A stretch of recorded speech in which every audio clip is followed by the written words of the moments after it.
In this episode, we see Rome and Regina jumping in with both feet into this idea of parenthood.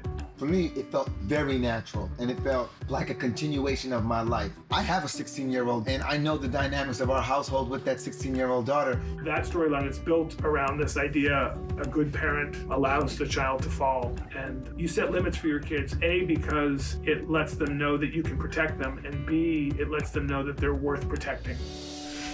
You want to know why I'm wearing a button-down shirt to a kid's softball game? Oh, because you're going on camera and you're super vain? Because I knew I might be the only black man here today. I love you, bro.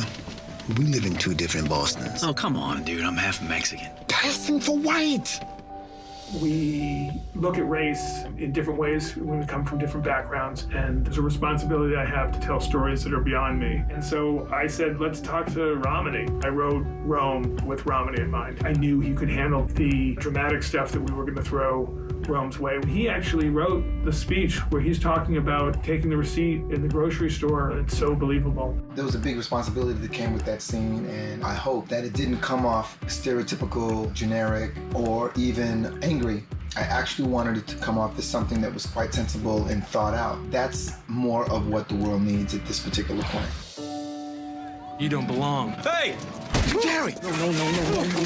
Gary, stop.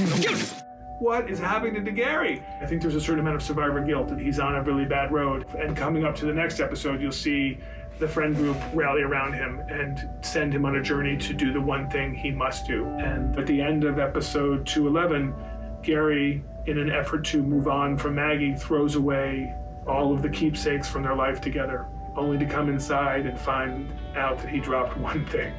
And the one thing he dropped was the Post-it that says, "I'm in."